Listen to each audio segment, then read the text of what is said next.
here tonight with the Blue and Gold Banquet for Pack 59 in Whitman. We're with Assistant Pack Master Harry Bairos. Harry, what is going on here tonight? Tonight we're having the Blue Gold ceremony where Webelos will go to the Boy Scouts. Okay, and I think you've got a couple of other awards that are coming out tonight too. Yes, they're going to get their Aero Light, and some boys are going to get, we just did the Klondike, so they're going to get that too, so that's just something we just added on. Okay, that's terrific. Thanks, Harry. And now let's see how this stuff will all turn out. We have a ceremony planned for the Webelos that have worked really hard, so we just want to give them their attention. So we need you guys to help out too and pay attention and listen, okay? The other thing, I made an announcement earlier, just for those that came in a little late. We have waivers in the back that if a scout's going to participate or a sibling is going to participate in our activity later on, you need to sign that waiver for the gentleman that's coming in. Derby cars, if you didn't get a derby car at the Christmas party, see your den leaders. We want to make sure you get that tonight if you didn't get one already. And lastly, we're going to try to take pictures. We're going to try to retake pictures with a better camera later on at some point, and we'll kind of make that announcement, okay? All right. Any questions? All right, so with that, we're going to turn it over to Mr. Stewart and Mr. Bairos.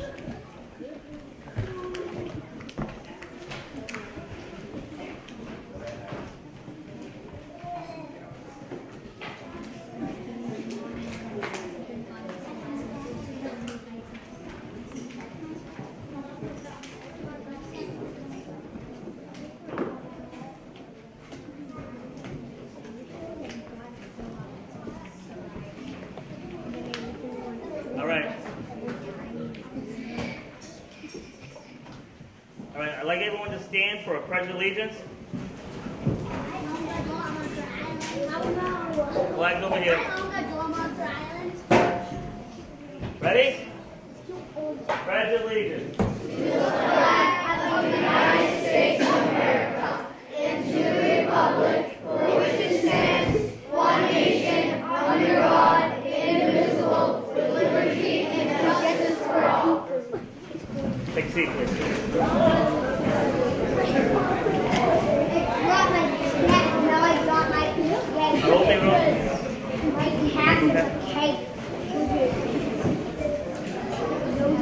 Everyone please bear with me, I'm not the greatest public speaker. Everyone knows that. We are gathered here for our Blue and Gold Banquet. 3 weeks ago we celebrated Scout Sunday, which is related to the founding of Boy Scouts. Today we are celebrating the Blue and Gold, which celebrates our pack, our Scouts' achievements, which also recognize all the leaders and parents that make the pack go. We have many people here to help us celebrate. All our current leaders, parents, which are also important in Cub Scouts. We are also honored to have members of the Boy Scout from Troop 59, Scoutmaster Jim Dwyer, and leader David Nowalski, I hope I'm saying that right, along with some Boy Scouts.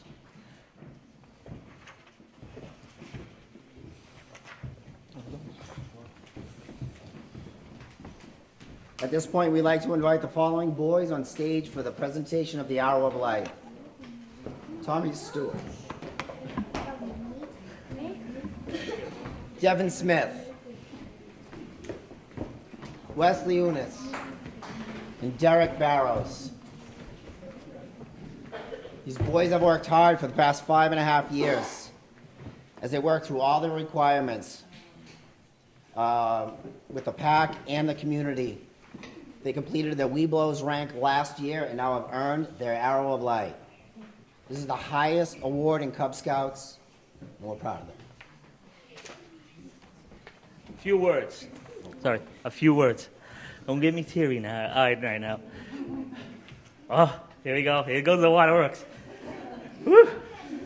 I don't know if I could put a few words, but it's been a long road for both us and me.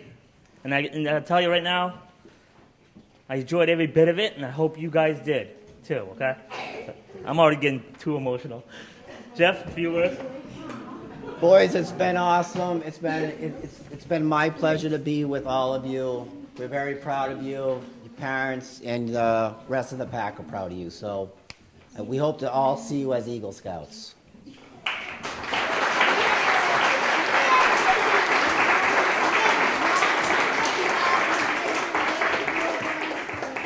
We are proud to present them with their Arrow of Light badge, which is the only badge they can wear on their uniform.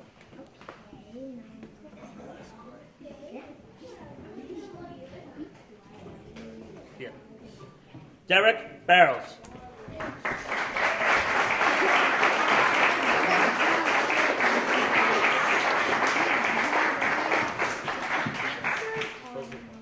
Oh, that's yours. Tommy Stewart.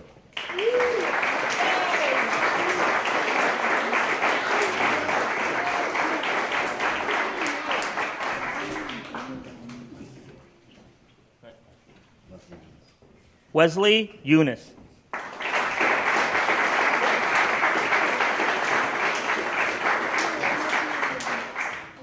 Devin Smith.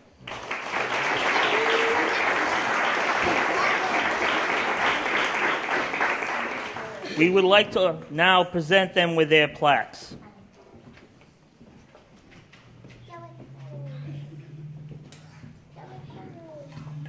Derek Bairos.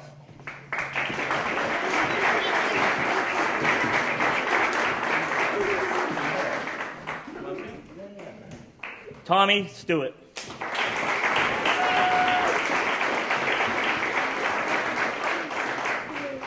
Wesley Eunice.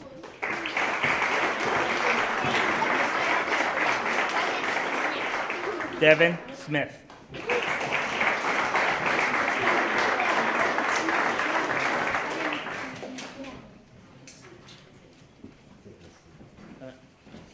All right, boys, you guys can take a seat.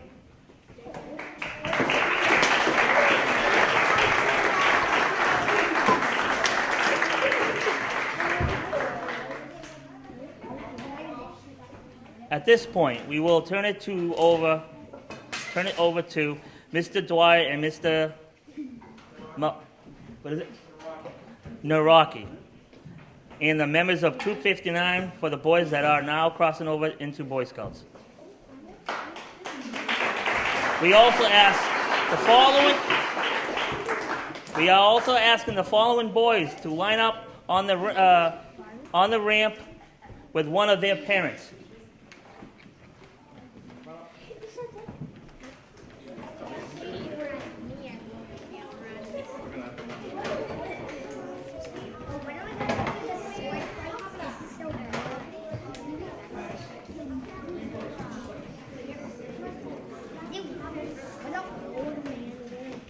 Tony, right.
As you can see, this is a rickety bridge, and there's a significance to that. And the significance is it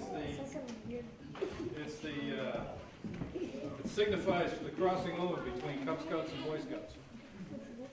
In Cub Scouts, the boys work with the den leaders, the parents, and other adults to get their achievements done and to advance in rank. In Boy Scouts, it's a little different. Boy Scouts is boys leading boys.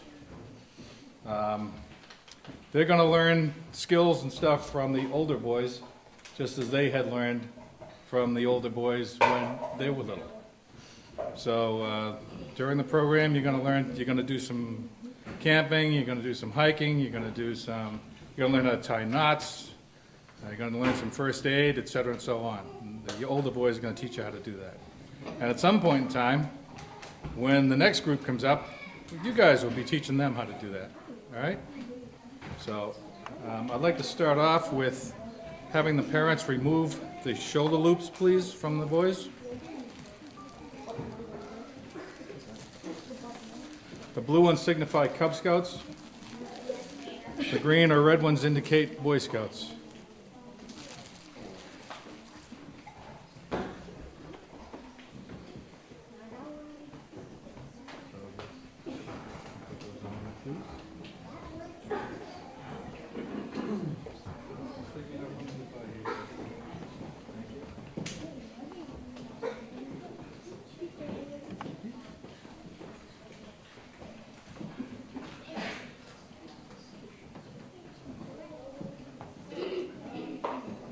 When you get done with that, if you can remove their neckerchiefs and slides.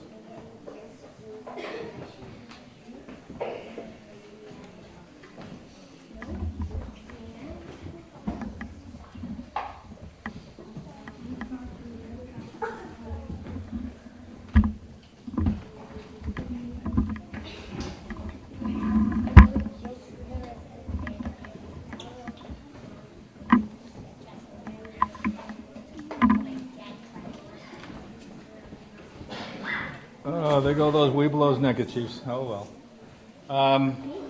The neckerchiefs for the troop are black and red Whitman colors. Pretty cool. So if Mr. Naraki and our senior patrol leader, Zach White, will put the neckerchiefs and slides on. Boys.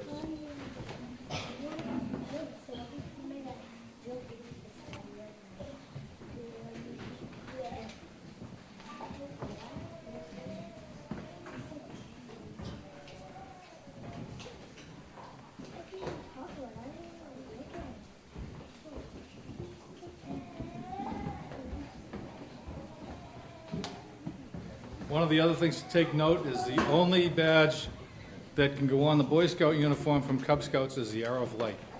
It goes down below the left-hand pocket. You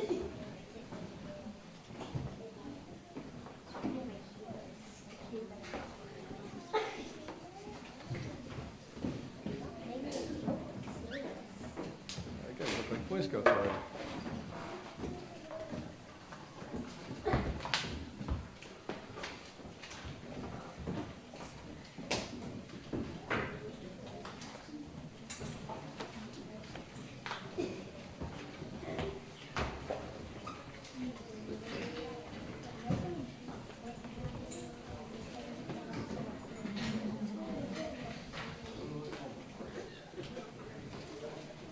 And last but not least, I'd like to present you with the Boy Scout Handbook. It's actually a Boy Scout Bible. It has all your requirements in there. It also has a wealth of information. So keep that keep it in good condition if you can. It's going to be your Bible to go. And with that, I'd like to congratulate you guys and welcome you into the troop. We'll see you Sunday night, weather permitting. Nice job. Thank you.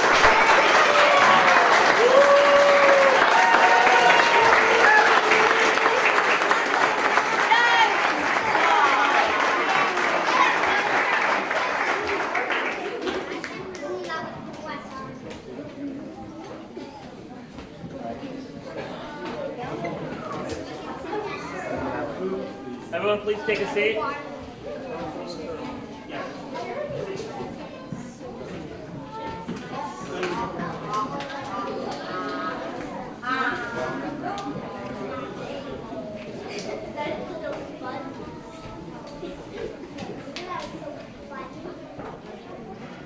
All right, one last thing. Thank you for everyone to be here tonight.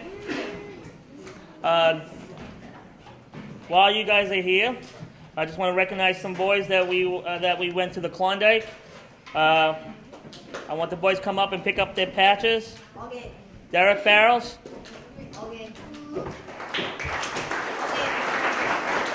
Okay. Christopher Cappelletti,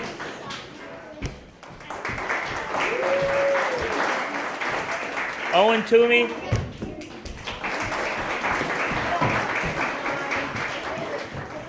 Brady Scotch, sorry. They didn't put the last name on. Can't remember anyone's last name. Adam Harding.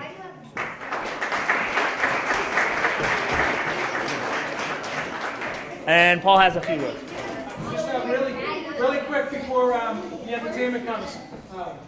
If Jeff can come back up for a second, and Harry, don't leave.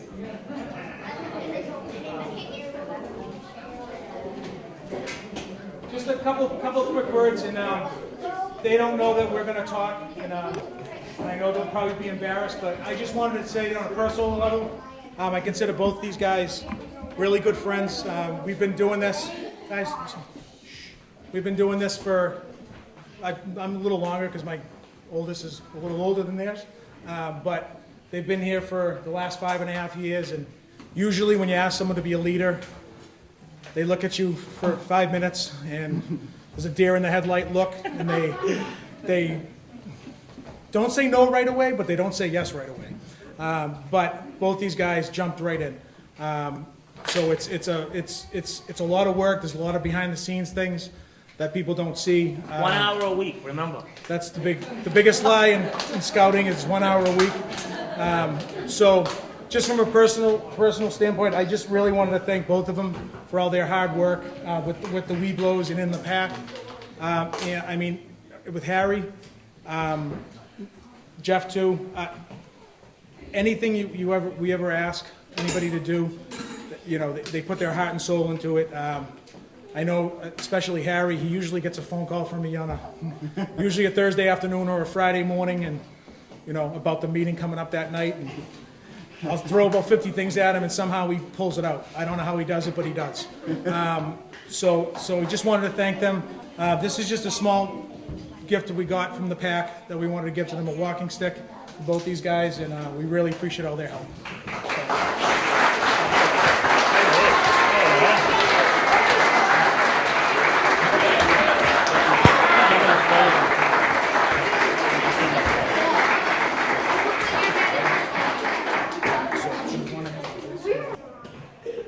My name is Scott. This is my assistant instructor, Cam. He will be doing a lot of the demonstration because unfortunately I hurt myself recently by doing something dangerous, playing basketball. I should just stick to safe things like sword fighting.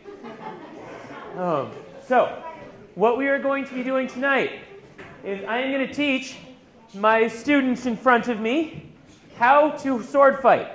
Now, I did not bring enough protective gear for you guys to actually sword fight. I'm just going to teach you how to sword fight. This is going to be a non-contact activity tonight. Do you understand that we are not going to be hitting each other? Okay. Oh, it's still fun. Okay. So.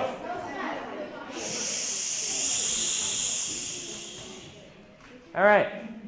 Second thing that I want you to know. In order for this to stay my safe hobby, you guys need to do what I tell you to do when I tell you to do it. Do you understand that? This is especially true if I tell you to stop doing something. You have to stop as soon as I say stop. Do you understand? All right, thank you very much. So, I am going to ask, yes, sir? What's up? Okay. If I can have, yes, do you have a question? Nothing, that's just where the swords came from. What's underneath the wrappers of the swords? foam. And those wrappers are made out of duct tape. And that's to protect you so that if you accidentally hit each other, which I'm going to try to avoid tonight, you won't get hurt too badly. But we're not hitting each other tonight. All right. So can I have you all line up by height? Shortest person here, tallest in the back. If you're right-handed, your handle should be in your right hand. Okay? You're right-handed and you're right. Okay. So, swords up in front of you. And,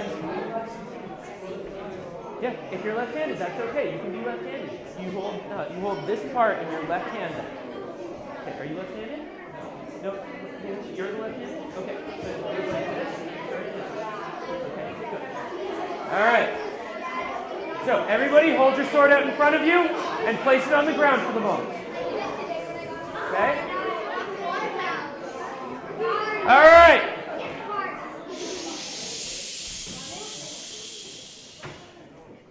So, what I want you to do, whichever hand was holding the handle of the sword, if you're left-handed, that's going to be your top hand. Okay? If you're right-handed, your right is your top hand. Okay? So I want you to bring your top hand up to the cross guard of your sword. Okay? And if you need to push your sword a little forward or a little back in order to make room, do so. All right? And so just put your foot next to your sword, and your other foot, bring it back. Okay? So Cameron's left-handed, so he has his left foot forward. I'm right-handed, so I have my right foot forward. Do you see that? All right. I'm going to scoot you forward a little bit, and I want you to bring that foot up, and this foot bring it back. Good. Okay. All right. So I want you to take your back foot, which I'm going to refer to as your bottom foot for right now. Bring your bottom foot up to the tip of your sword. Okay? And then step back with your top foot. Okay? All right? Now step forward with your top foot and back with your bottom foot. Okay? Now, has anybody here done any martial arts, any karate or judo or something? A bunch of you, right? So a lot of what I am going to teach tonight is going to feel exactly backwards from what you learned in karate. And the reason for this is because karate is an Eastern martial art taught from Asia. What I am teaching is a Western martial art taught from Europe, and so they do a lot of things exactly backwards. Okay? So I want you to now pick up your swords. And the guard that we're going to get in is kind of similar to a fighting guard that you might have seen from karate or aikido or something. This guard is called Banque, which means from the day. Okay? So hold your sword up next to your ear. Your top foot should be back. Your bottom foot should be forward. You know which one's top and which one's bottom because the hand that's on top is your top hand. Okay? All right. And we are a little bit more squished than I was expecting, so I'm going to have people do things in stages here. And actually, can I have my blues and purples step back a bit? All right. Can I have my greens step back a bit? And can I have my yellows split into 2 rows? So you guys form a row back here. Well, we're not actually going to hit anybody today, so you'll see what blocking you're allowed to do. All right. So can I have some of you, 1, 2, 3 of you form a row here. Can you back up over here? Good. And actually, I'll have you. Can you join this row back here? And you 4 form a row in front here. All right. So what I want you to do: hold your sword up next to your head in this Banque position. And I want you to rock the sword forward to here. Okay? And pull it back up. And forward. And back. All right. Next thing I want you to do, push it out as far from your body as it'll go. And pull it back. All right? And out. And back. And now put it together. Out and down. And back. And I want you to turn your shoulder with it. Some of you are going to want to lean forward. Don't lean forward. Turn with it, okay? All right? What's that? Then move over a little so you've got a little more room, okay? All right, can I have you guys spread out a little bit more so that you've got a little bit more room? All right, keep spreading, keep spreading. Good. All right, and can you scooch over a tiny bit? And good. And have you scooch over a tiny bit this way? Awesome. All right. So, the next thing I want you to add in is we are going to add a step, and we're going to do this in phases. So I'm going to have Cam and I are going to do it first, and then I'm going to have the front row do it, and then the second row, the third row, and the fourth row in sequence, so that we're not hitting each other. Okay? So first, Cam and I will take a step as we swing. Okay?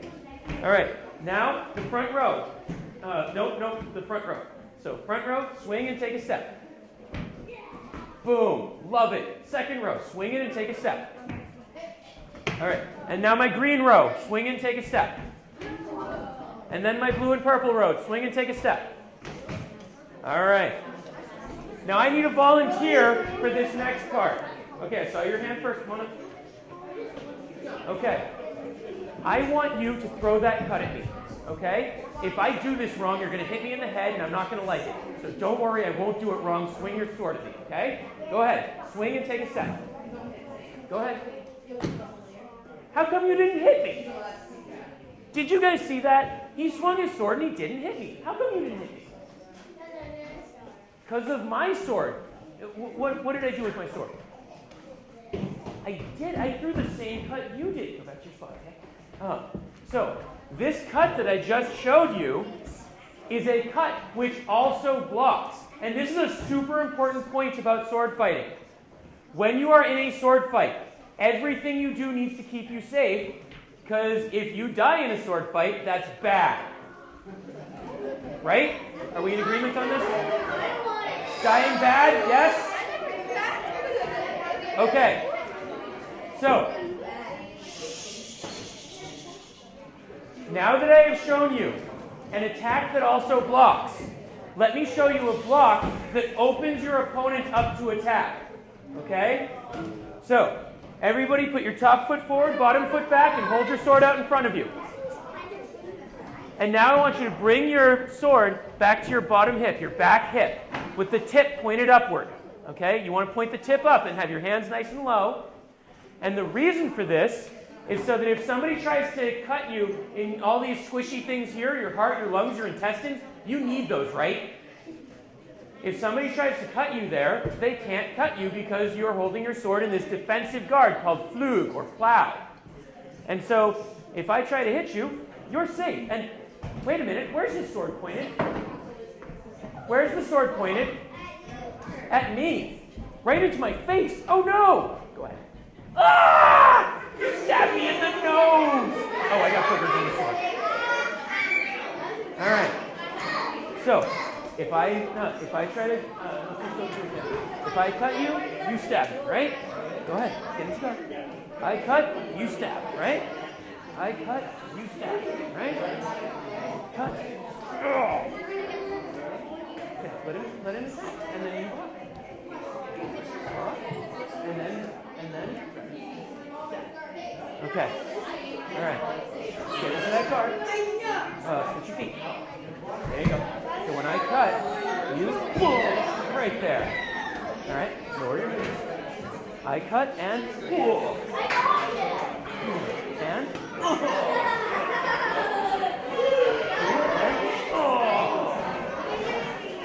right. And lower your knees. Keep the tip high. Lower your knees. There you go. Good. Boom and. Right? Boom. That tip nice and high. Right? Boom and. Oh, excellent form. Well done. Boom. Oh. Right. Just a tiny bit and boom. Oh. All right. Bring it around to this side of your body. Good. And boom. Oh. All right. And did you just do it with him? All right. Excellent. All right. So. Eyes on me. Eyes up, mouth closed.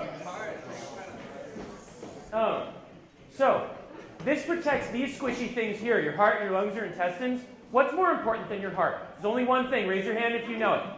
What is it? Your brain is the only thing more important than your heart, and this guard is not going to do a good job of protecting your brain, is it? So what I want you to do, top foot forward, bottom foot back, roll your hands up upside down next to your head. Okay? So now you've got your sword upside down next to your head. This guard is called ox. Keep it pointed forward. This guard is called ox, which translates from German into English as ox. Who knows what an ox is? I called on you last time, because somebody else can. Who knows what an ox is? Raise your hand.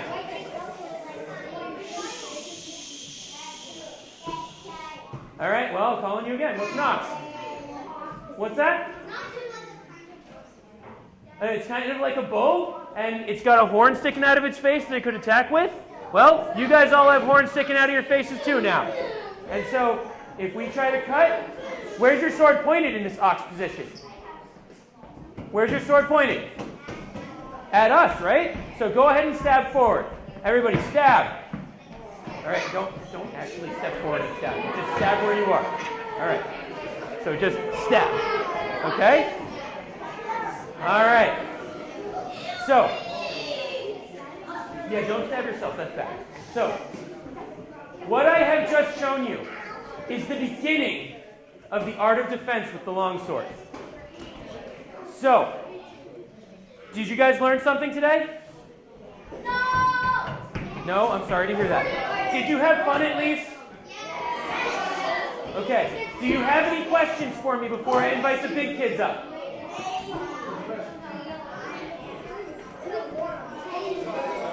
Okay. All right. So, if there are no further questions, then please return your swords to the piles by color. Okay. Everyone, eyes on me, mouths closed. All right. So, we are going to start off the same way I started everybody else off. Hold your sword out in front of you. And you should have your dominant hand. Most people are right-handed, so most of you will have the handle of the sword in your right hand. If you are left-handed, like my assistant instructor Cam, you will have the handle in your left hand. Okay? Right-handed? Let's switch it. Right? Okay. Let's see. Righty? Righty? Okay. Are you left-handed? Are you left-handed? Good. Are you right-handed? You right-handed? You right-handed? Right-handed? You left-handed? Sorry. Oh, right-handed. Yes. Right-handed. Right-handed? Oh, okay. So right-handed. Right-handed? Right-handed? Right-handed? Excellent. All right. Everyone, if you are currently holding a sword, please place it on the ground. All right. So, I want you to bring whichever hand is your dominant hand. That's your top hand for now, okay? Bring your top foot up to your cross guard. Your bottom foot behind you. All right? Now bring your bottom foot up to the tip of your sword. And your top foot back.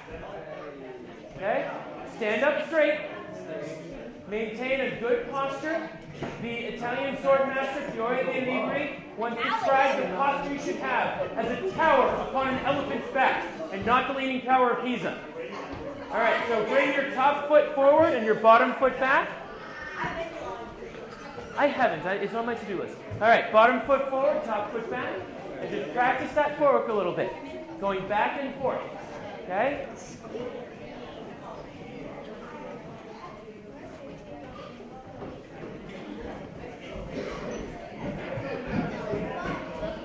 All right. Swords up.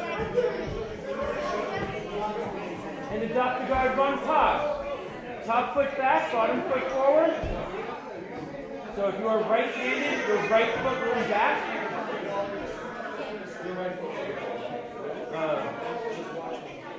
Okay? All right, so everybody swords up in this bomb pod position, and I want you to wiggle your fingers.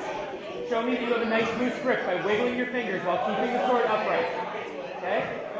And now rock the sword forward and tighten your fingers as it comes forward. And then bring it back up, nice and loose. And then forward and tight, back and loose. Okay? All right, now bring your sword out as far as it'll go. And back, and out, and back, out, and back. Now put it together. Out and down, and back, out and down. Okay? And as I told your little brothers and sisters, you want to,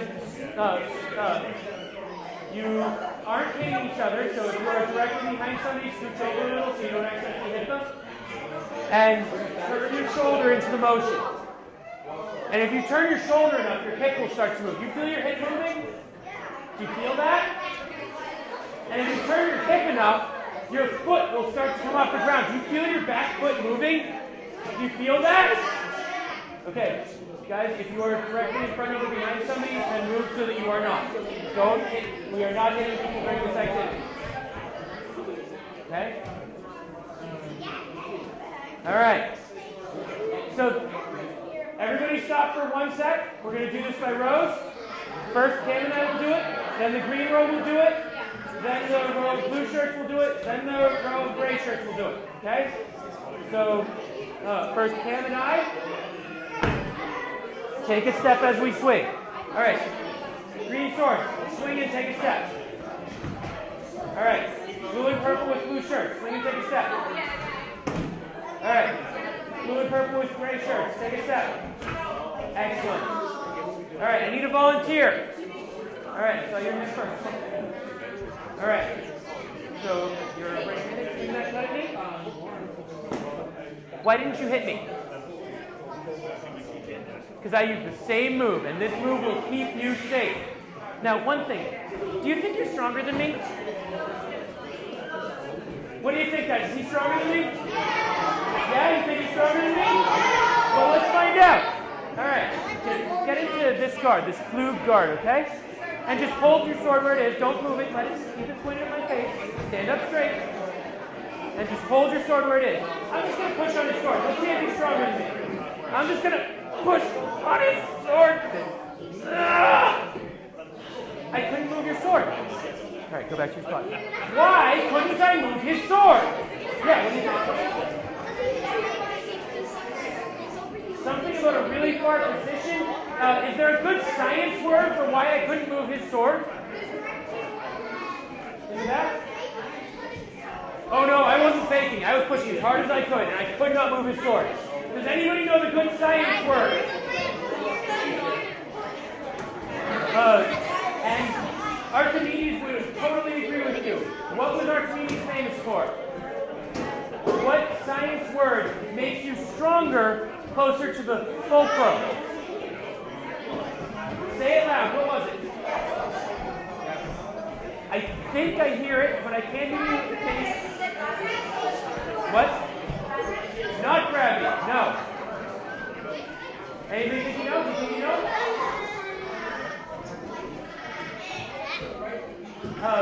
That was too many syllables to be the right answer. The word I was looking for was leverage. Okay? A sword is a type 3 lever. And that means that anything close to the fulcrum is going to be stronger than something far from the fulcrum. Now we attack with this part of the sword, which we call the weak. We defend with this part of the sword, which we call the strong. Think about that for a moment. When you are attacking, you are weak. When you are defending, you are strong. Okay? All right. So, can I have a little bit less talking, please? It's getting hard to be heard. Thank you. All right. So, everybody hold your sword out in front of you. Top foot forward, bottom foot back. So my lefties will have their left foot forward, my righties will have their right foot forward. And bring your sword into this flug guard, plow, against your rear hip, your bottom hip. Okay? All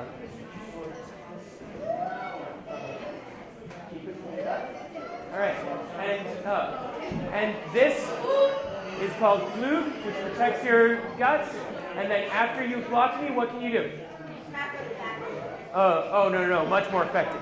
Stab me in the face. Okay? Block me, and then stab me in the face, right?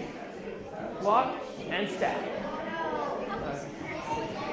block, and then step, right? Where did you block?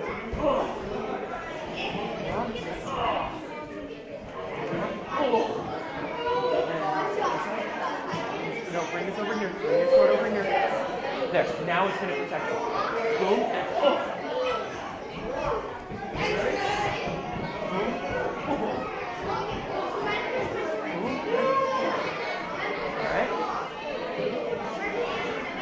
All right. Not right now. Right now. All right. Eyes up.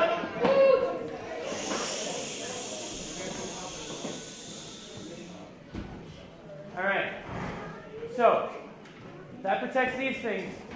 What protects your brain? Did anybody watch what your little brothers and sisters were doing? Anybody see it? It was something. So what I want you to do, get back into this flute guard. And I want you to roll your hands upside down next to your head. Tip still pointed forward.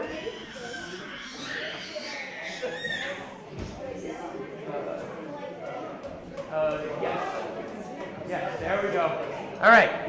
This guard is called ox, which translates from German into English as ox. And it protects your brain. And after you have blocked a strike, after somebody has tried to hit you in the head and you've blocked them, what can you do from here? Go ahead and stab. Everybody just stab where you are. Stab forward where you are. Excellent. Okay. So, I want to show you one of the Meisterhau now. The term Meisterhau means teacher cut, master cut. Okay? I want to show you a cut that teaches something about the sword. And the cut I am going to show you is called Scheitelhau, which means scalp cut. Okay? This is a cut that aims for the part in your opponent's hair. Did I comb my hair well enough that you can see my part? All right. This is the target. You are aiming for the part in your opponent's hair. And the reason that you are aiming for it is because of something called Überlaufen, overrunning. All right. So I need somebody who's not as tall as me. You are not as tall as me. Can you step forward, please? All right. So I want you to place your sword on top of my head for just a moment. Okay? Now, you will notice that his sword is on top of my head, and if I swing at his legs, I cannot hit his legs, even though my arms are longer than his. Okay? So, you may return to your spot.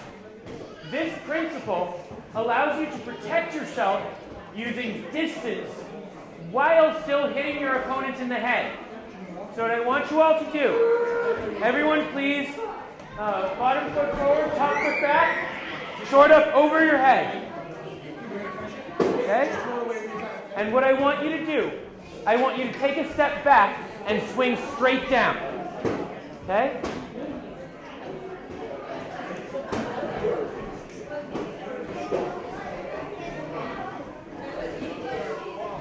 Alright. This cut allows you, if someone swings at your legs, this allows you, without blocking them, to be safe while you are hitting them in the head.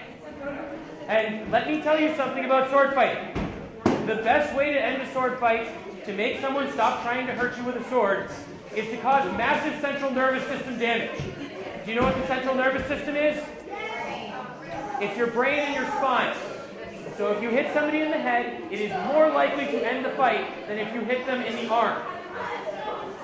Let me tell you, most of the time, a hit to the arm, they won't even notice that they've been hit until after the fight is over. Sometimes they will, most of the time they won't. A hit to the head will frequently end a fight in a single blow. Okay? So, no, they'll probably notice if you get their arm cleared off. That's just hard to do. Alright. So,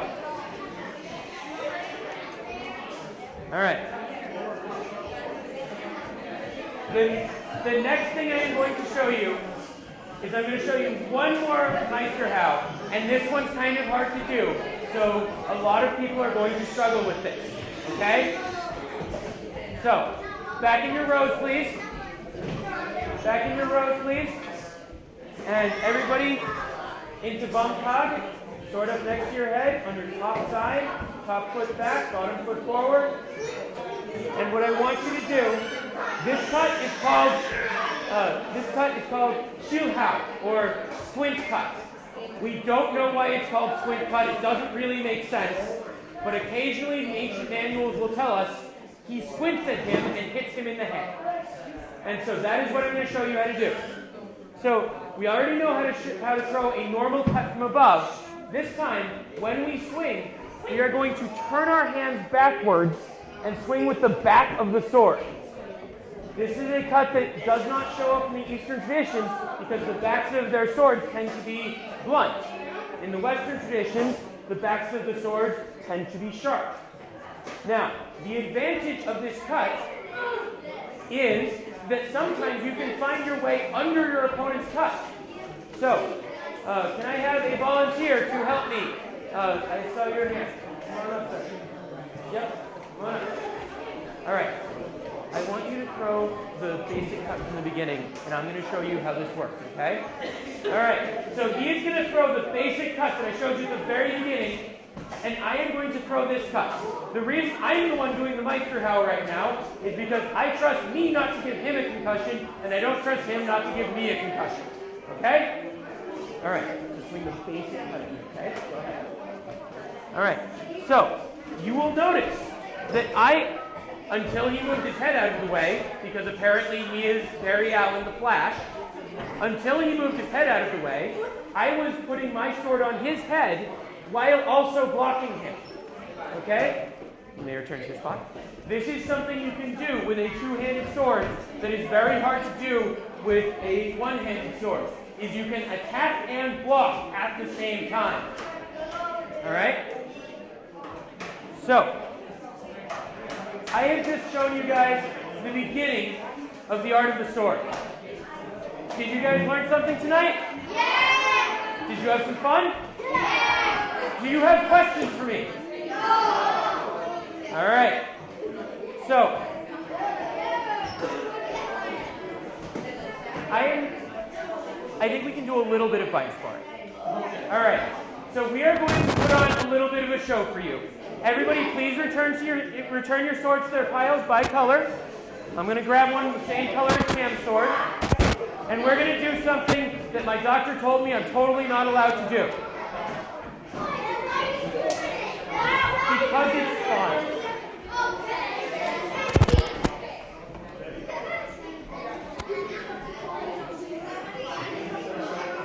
So what Cameron and I are going to be demonstrating tonight is called bind sparring. This is a form of low contact fighting that is less likely to break my hand again. That said, the only time I've broken a bone during sword fighting was doing this drill. So,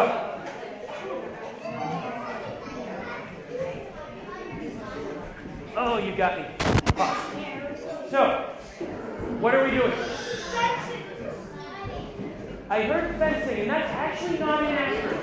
What we are doing is defending ourselves, which is the root of the word fencing. Fencing means defending. They come from the same root. And so what we are doing is we are keeping our swords crossed so that we can feel our opponent's weapon, know where the weapon is, and try to get around it. If our opponent leaves an opening, then we should lightly tap our opponent to let them know that the opening is there. The reason I stopped that first time was because Ken stabbed me in the side. He stabbed me in one of those squishy bits I mentioned earlier. I did not defend adequately, and he took out my intestines. I need those.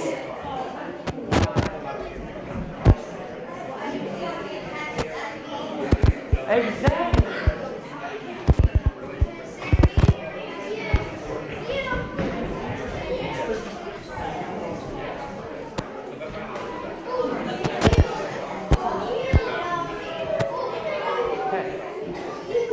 All right. Who got hit? Who saw it? Cameron got hit. Where did I hit? So it's hard to see, and this is something that you might notice that's different from our sword fighting than from movies. In movies, it's really easy to see who got hit, right? movie sword fighting is the opposite of real sword fighting. In movie sword fighting, your two goals are, one, the audience should know what's going on, and two, the actors don't die in the sword fight. Real sword fighting, the goals are, one, don't let your opponent know what you're doing until you do it, and two, kill the other guy. Okay? So they are opposites. Now, if you watch movies, in almost every movie with a sword fight, there is a moment where the swords clash and they come up real close and go, grrr! Don't do that, that's dumb. Okay? Better thing to do, when the swords cross, change your guard into a position where you can hold on to his sword and then stab it. Okay? Yeah, dying's bad, right? Oh, and then he just took my arm clean off.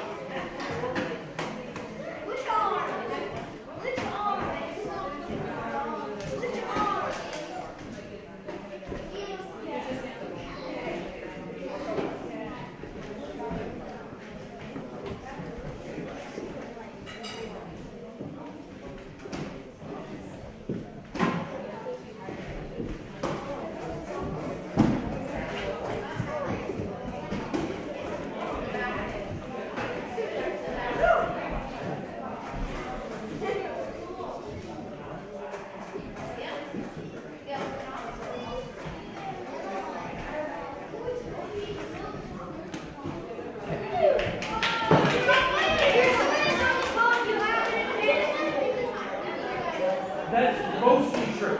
Not always true, but mostly true, yes.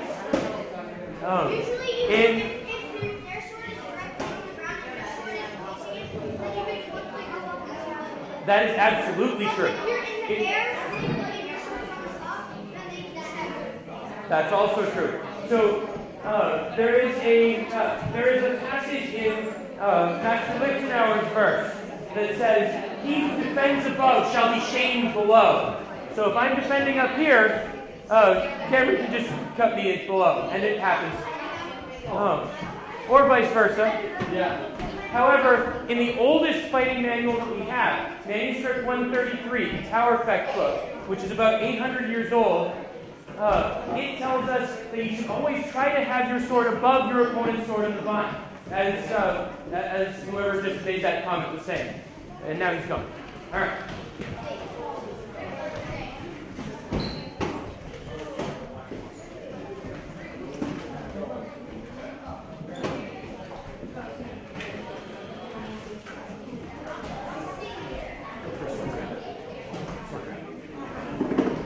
Oh! What happened there? How did Cameron beat me? So, he didn't just push my sword down with his sword, he grabbed my sword. So this raises some important questions. First of all, can he do that? Well, yeah, he just did, so he must be able to. And second of all, is that safe? Is it safe to grab something as sharp as a sword? Actually, yes. Surprisingly, yes. Even though swords were kept razor sharp to be able to cut through the people that they were trying to defend themselves against, it is still safe to grab a sword by the blade as long as you don't let your hand slide along it. Okay? Don't try to catch it in motion, and don't let it slide along your hand. But think about trying to cut a steak. If you are trying to cut a steak, do you just push down really hard on the steak? No. Then you don't get to eat the steak, right? You slide your knife back and forth and cut the steak into little pieces. If you don't let the sword slide in your hand, it is safe to grab a sword by the blade. Okay? There's something else. What's that? When did I go for the sword grab? When did Cameron go for the sword grab? Did anybody notice? It was not when his sword was pointed at me. It was when his sword was off to the side. When it was safe to do so. Because when my sword was pointed at him, if he just came forward, then he would impale himself on my sword, and then he'd be dead, and that'd be bad. Dying's bad. one of the most important lessons of tonight. I hope that you're all listening, taking notes.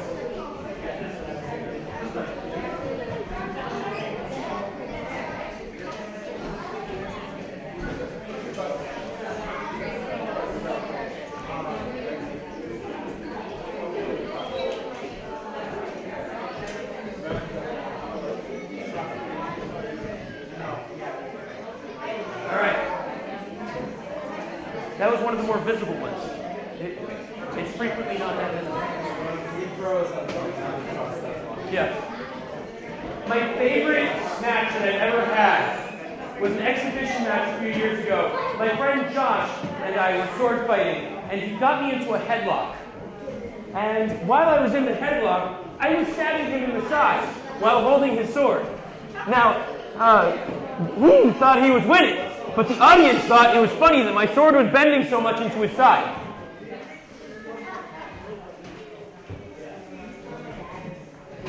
And also, is it fair to do a headlock in a sword fight? What do you think? Yeah, why not? Because that's wrestling, not sword fighting.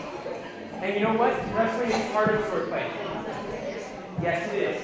Absolutely.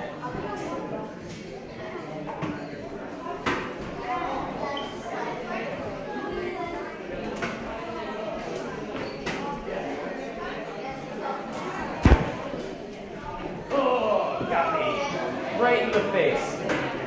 No.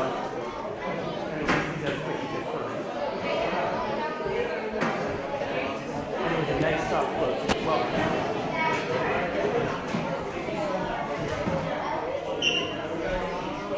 did you get me?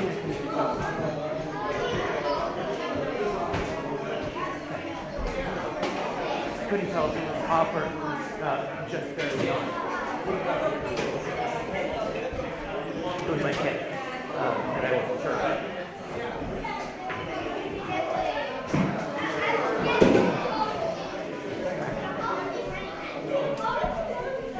Okay.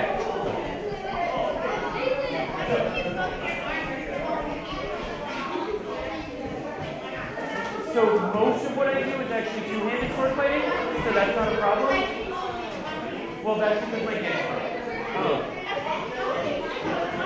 Also, most single-handed sword fighting is done with a shield or a weapon not as well.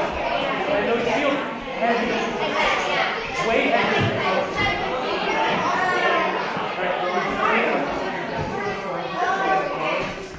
This one's supposed to be a lightsaber.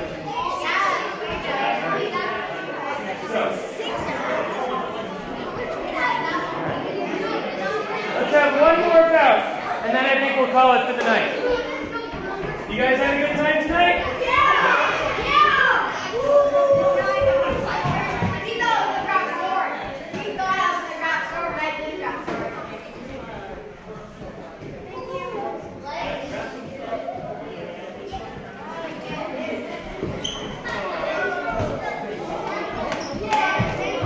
All right. Have a great night, everybody.